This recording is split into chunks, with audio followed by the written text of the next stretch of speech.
કામ આપણે કંઈક આવું છે. સવારમાં આવીને પેલા ઠૈયા બધા મારી દીધા છે, બધા ઠૈયા. અત્યારે તો માલ આપણે આ કામ કરીએ છીએ ને ફર્સ્ટ ટાઈમ આવી રીતે કરીએ છીએ. આપણે કોઈ દી આવી રીતે કર્યું નથી. દર વખતે આપણે માલમાં જ લગાડીએ છીએ. તો તમે કઈ રીતે લગાડો છો ને કઈ રીતે કરો છો ને જરા કોમેન્ટ કરજો.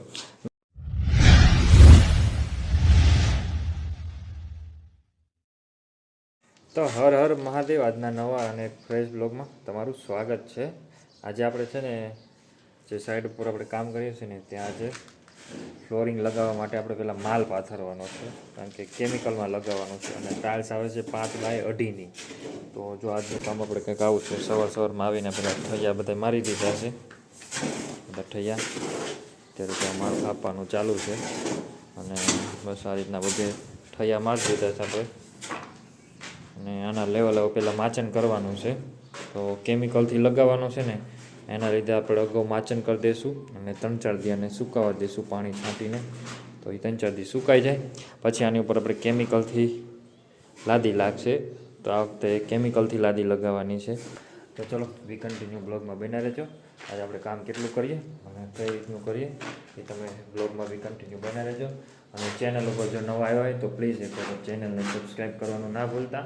અને અમારા વિડીયો જો સારા લાગતા હોય તો પ્લીઝ સપોર્ટ કરજો અને એક લાઇક જરૂર કરજો. વિડીયોમાં થોડીક લાઇક કરો તો અમને છે ને સારું લાગે અને થોડુંક આમ મોટિવેશન મળે કે અમે વિડીયો સારા બનાવીએ છીએ. અમારા વિડીયો સારા બનતા હોય તો પ્લીઝ એક જરૂરથી લાઇક કરી દેજો. તો ચલો આપણે આગળ મળીએ. તમને દેખાડું કે આપણે કઈ રીતે કામ કર્યું. જો આ સાઈડનું ઉતરું હતું ને એ કરી નાખ્યું છે. આપણે આ કામ કરીએ છીએ ને ફર્સ્ટ ટાઈમ આવી રીતે કરીએ છીએ. આપણે કોઈ દી આવી રીતે કર્યું નથી. દર વખતે આપણે માલમાં જ લગાડીએ છીએ. તો તમે કઈ રીતે લગાડો છો ને કઈ રીતે કરો છો ને જરા કોમેન્ટ કરજો. મેં પહેલાં છે ને આ બધા પટ્ટા ભરી દીધા ફરતા, એટલે સુકાઈ જાય ને પછી ખાલી છે ને પટ્ટી ખેંચવાનું જ રહે. એટલે શું છે બેહવાની ને એવી કાંઈ તકલીફ ન થાય. તો તમે જો કઈ રીતે કામ કરતા હોય ને તો પ્લીઝ જણાવજો. અને બસ હજી જો આટલું કામ થયું છે અને 1:15 જેવું થઈ ગયું છે અત્યારે. હજી આ બધું કામ બાકી છે કે માલ આમાં રેતી જાજી હતી એટલે પહેલાં માલમાં લગાડવાની ગણતરી હતું, એટલે એ રીતે રેતી નખાઈ હતી. પણ પછી હવે કે કેમિકલમાં લગાડવું છે એટલે રેતી કાઢવી પડે એવું છે. તો આ રીતનું કંઈક કામ છે અને આ રીતનું કરવાનું છે. તો આ રીતે માલ આમાં તેજ રાખવો પડે. આ રીતે કંઈક માલ તેજ રાખીને કરીએ છીએ, બરાબર. જો તમે કંઈક અલગ રીતે કરતા હોય તો જરા કોમેન્ટ કરીને કહેજો કે તમે કઈ રીતે માલ કરો છો. અરે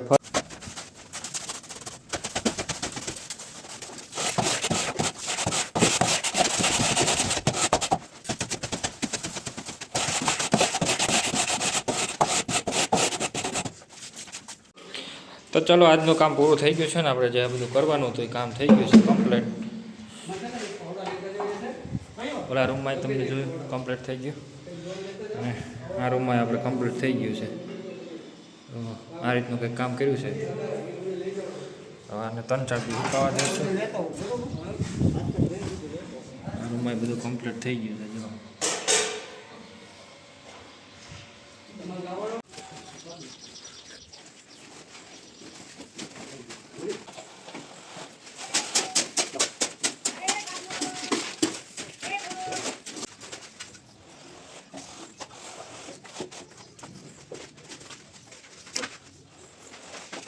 તો ચલો ફાઇનલી આજે પણ આપણે કામ પૂરું થઈ ગયું છે ને. આજ સવારથીનું કાંઈ આપણે બ્લોગ લીધો જ નથી, કેમ કે કાલે જે કામ કર્યું હતું એ જ આપણે આજ કામ કરવાનું હતું. એટલે કીધું તમને કાલે બધું દેખાડ્યું હતું કઈ રીતે આપણે કામ કરીશું. તો આજનું કામ જો આજનું આ કામ બધું ફ્લોરિંગ થઈ ગયું છે કમ્પ્લીટ. જો તો કિચન આ રીતે બધું કમ્પ્લીટ થઈ ગયું છે. આગળનો હોલ.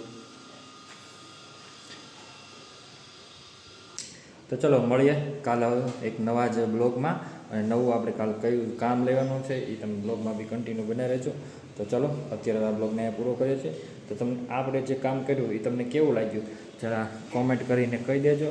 અને લાઇક શેર અને ચેનલમાં જો નવા આવ્યો હોય તો પ્લીઝ એક સબસ્ક્રાઈબ કરીને લાઇક કરી દેજો. તો ચલો મળીએ હવે નેક્સ્ટ બ્લોગમાં. હર હર મહાદેવ.